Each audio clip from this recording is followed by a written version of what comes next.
Depuis minuit, nous avons la possibilité de nous inscrire sur Internet pour dire non à la privatisation d'ADP. Une première, puisque c'est le référendum d'initiative partagée que nous avons demandé comme parlementaires et qui est maintenant ouvert.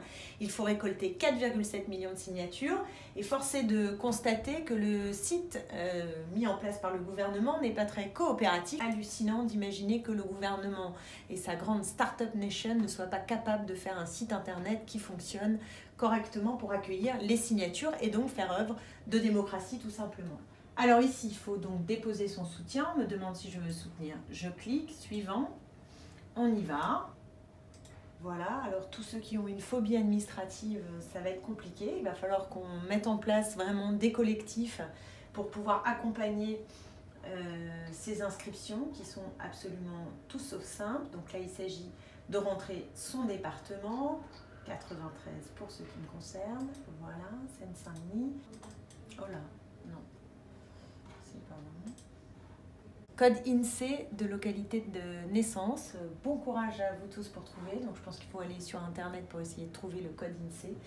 On va perdre un certain nombre de personnes qui voilà, vont pas savoir comment remplir ce point. Je cherche le code INSEE de ma ville de naissance. Vous voyez un peu le niveau. Voilà, j'ai trouvé. Recherchez votre commune de vote. La sélection ne correspond pas. Donc là, ça ne fonctionne pas. Je fais suivant, j'ai tout rempli. Il y a une des cases qui ne correspond à rien. Ça bug sur ma commune de naissance qui ne rentre pas. Je pense que je vais intégralement recommencer. Il faut que les gens soient bien déterminés pour ne pas canner à ce moment-là. Ah, ça y est, ça marche ici. Yeah! Donc pourquoi ça marche sur un ordinateur et pas sur l'autre? C'est l'ordinateur de l'Assemblée nationale et sur celui-ci, ça ne marche pas. Il faut se munir d'une pièce d'identité, la date de délivrance, jusque-là on est bon, et mon adresse mail. Alors, si vous n'avez pas d'adresse mail, vous êtes donc un citoyen, je ne sais pas quoi, puisque vous ne pouvez pas vous inscrire. Quand même assez incroyable. Ça marche. Vous soutenez la proposition de loi visant à affirmer le caractère de service public national de l'exploitation des aéroports de Paris. Tout à fait. Parce que je ne vois pas du tout pourquoi on privatiserait cette entreprise avec en plus des méfaits en chaîne potentiellement sur les salariés sur place parce qu'il y a déjà pas mal de sous-traitance et plus on donne au privé, plus on a les logiques du privé évidemment qui s'abattent sur les entreprises. Je fais cette parenthèse. Me voici à devoir confirmer donc le soutien à la proposition.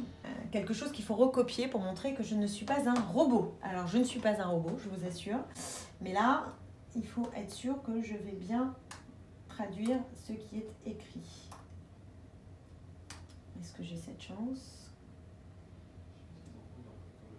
Non, je n'ai pas cette chance. Bon, ça ne marche pas. Deuxième. Alors attends, je vais quand même relire. Êtes-vous certain de vouloir soutenir? Oui, je vous jure, je suis certaine de vouloir soutenir.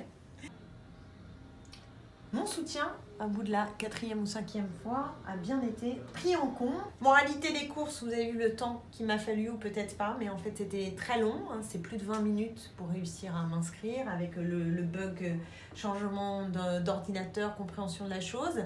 Donc moi, je crois qu'il faut qu'on interpelle le gouvernement pour qu'il nous mette à disposition un outil qui ne soit pas un outil pour empêcher de s'inscrire, mais bien pour permettre la participation de chacune et chacun à cette possibilité de faire un référendum sur la privatisation d'ADP. Je sais qu'il y a cet après-midi une rencontre avec M. Castaner pour justement lui souffler dans les bronches. Eh bien, j'aimerais que nous soyons très nombreux sur les réseaux sociaux à dire notre colère sur le fait qu'il est absolument inadmissible que l'État ne mette pas en place un service simple, accessible pour tout le monde, pour permettre tout simplement de faire vivre la démocratie et d'exprimer notre voix contre cette mesure qui est une mesure littéralement absurde sur le plan économique, dangereuse sur le plan industriel et aberrant si l'on songe à la transition écologiste nécessaire et qui mérite des outils industriels.